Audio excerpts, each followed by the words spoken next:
there were so many places along the way where we could have just stopped and said, no, we can't go on with this.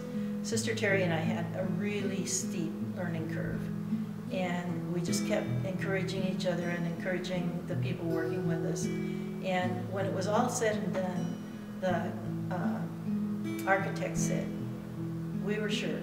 There were about 5 or 6 places along the way where you were just not going to do it. You were going to back off and say, this is too much for us.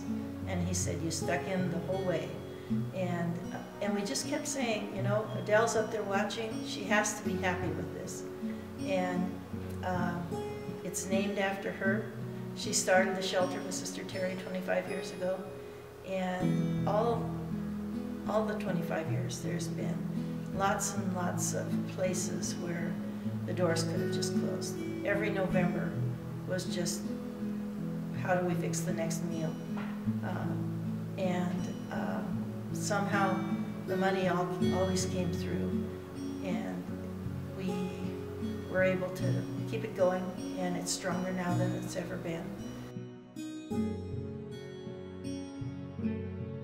I grew up poor. My dad was a sawmill man, and we lived in town. Actually, we lived at the sawmill for the first 4 or 5 years of my life. Then we moved into town so my older brother could go to school, and then we moved out to a little farm. And it was always touch and go.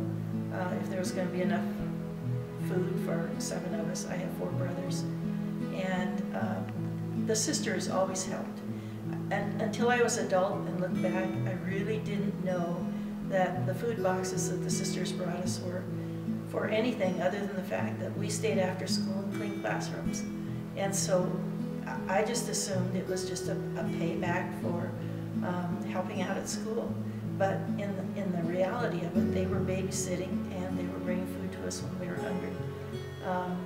And I've always had a soft spot in my heart for poor people and people marginalized, and they have a right to a good life also. And the more we can do to help them, the better.